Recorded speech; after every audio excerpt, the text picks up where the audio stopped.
How's it going, my bakers? I hope you're having a great day. Welcome back to the channel. In today's video, we are revisiting an old classic. One of the first recipes I ever made was a pita, so let's go to the kitchen and see how we improved it. Pita was one of the first recipes I posted on this channel, and I thought it's about time to revisit it. This time, I have simplified it so much that there is no reason not to make it. We will be using the cold bulk fermentation method, which means that we'll make the dough and we'll leave it in the fridge to ferment overnight. On the next day, all you need to do is roll it out and bake it. The cold fermentation gives a great depth of flavor, and it's made with 50% whole wheat flour, so you could almost call this healthy. And just look at how beautifully they open up. There is quite a bit of space in these for plenty of fillings, and you could fill these with whatever you like, and it will still make a great sandwich. And they're so easy to make. The cold fermentation gives you great flexibility of when to bake them.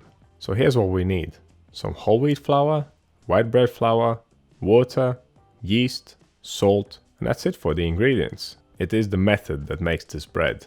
Now as for the equipment, we'll need a bowl, scales, dough scraper, and a temperature probe. For rolling the pitas out, we'll need a rolling pin. If you don't have one of these, you could use a wine bottle.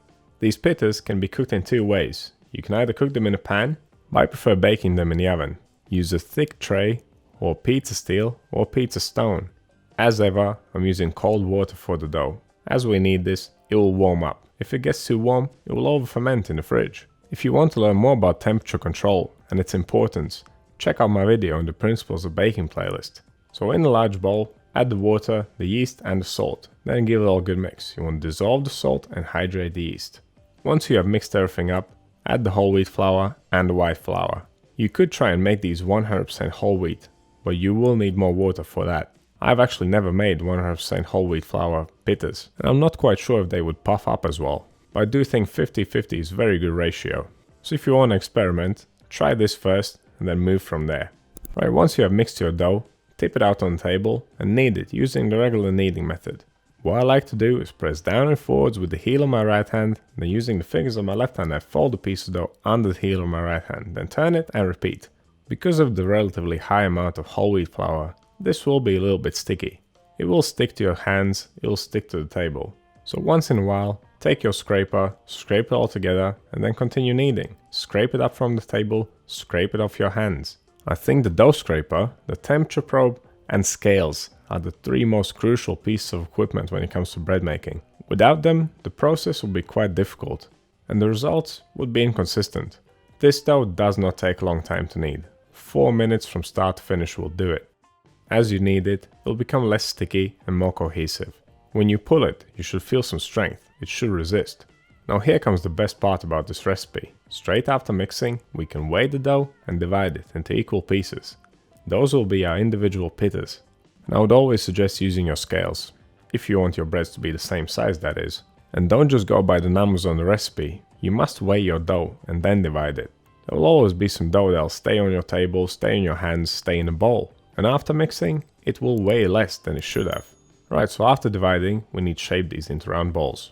Flatten the dough out, then fold the edge over the middle, going around in a circle until you reach point where you started. Then flip it smooth side up, tighten it against the table. Lastly, you can pick it up and pinch the seam together. That's your dough ball done. And with any luck, the rest will shape themselves. Saying that, making them yourself is far more fun. Right, now grab a plate or a tray, take some olive oil or any oil you like, and then rub the plate or the tray with the oil. This will make it a lot easier to remove the dough balls from the tray after they have been fermenting in the fridge all night. Make sure there's enough space between them, because they will puff up quite a lot as they ferment. Now take a little bit of oil and rub the dough balls as well. This will not only prevent them from sticking, but it will also add a bit of flavor to the pita. Since there is no oil in the dough, this is how we add a little bit of richness to them. Now what I really love about this recipe, that this is basically the final step before we roll them out and bake them. Okay, we need to let them ferment overnight, but after that, there's only one thing to do. And I believe this is the easiest way to make this bread. If you could come up with a simpler way, which is just as good, I'd love to hear it. Now cover your dough balls with some plastic wrap. Don't make it too tight.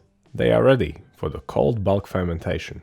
You can leave them in the fridge for as little as 18 hours. I left mine for 24. I wouldn't go much longer, because then they may over-ferment. About 40 minutes to an hour before you want to bake them, preheat your oven to 250 degrees Celsius, fan off. That's 480 degrees Fahrenheit. And of course, make sure you preheat your pizza steel, pizza stone, or tray, or whatever you're using. Now just look at these beauties. They have puffed up beautifully. Now here's one important thing. Remember which way is up. As they are baking, they should be facing the same way as they are sitting on the plate. So you want the smooth side to be up. This will ensure that they puff up really well and that they are nice and smooth and good looking on the surface. Dust your dough ball generously with flour. Then flatten it out with your hands and then roll it out with a rolling pin. You don't want to roll it very thinly. Do not use any force, just roll them very lightly.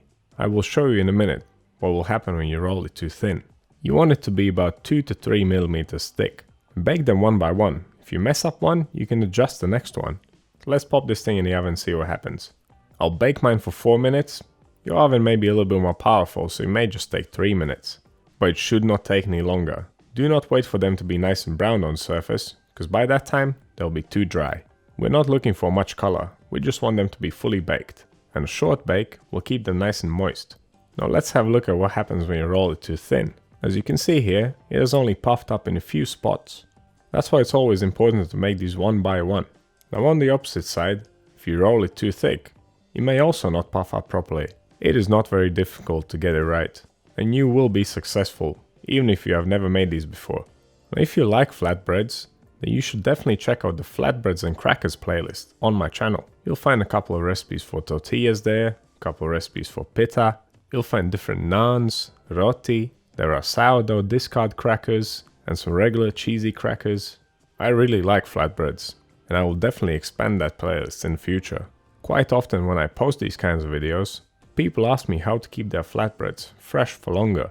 Now as with any bread, and even more so with a flatbread, it will start staling as soon as it comes out of the oven. It will always be best when it's fresh, there's no way around that. You could try and cool them down and then wrap them up in some plastic wrap, and perhaps reheat them before you want to eat them. I would always suggest just make them fresh when you need them, because most flatbread recipes are so simple, they're easy to knock up real quick. But when it comes to this specific recipe, you can just make it at any time, the day ahead, and then choose the time to cook them on the next day. It gives you great flexibility of when to bake them, and other flatbread recipes could be adapted to this method. Cold bulk fermentation makes things really convenient. And if you want to learn how to convert recipes to be made with this method, check out my video in the Principles of Baking playlist. This is the perfect pita recipe for me. It's super hands-off, super easy, and it's super tasty. And I'll definitely be making more of them. But what do you think this method? What do you think this recipe? Let me know down in the comments. If you want to see more videos like this one, click right here, subscribe to the channel, click over here. That's all I have for you today. Thank you so much for watching, and I'll see you in the next one.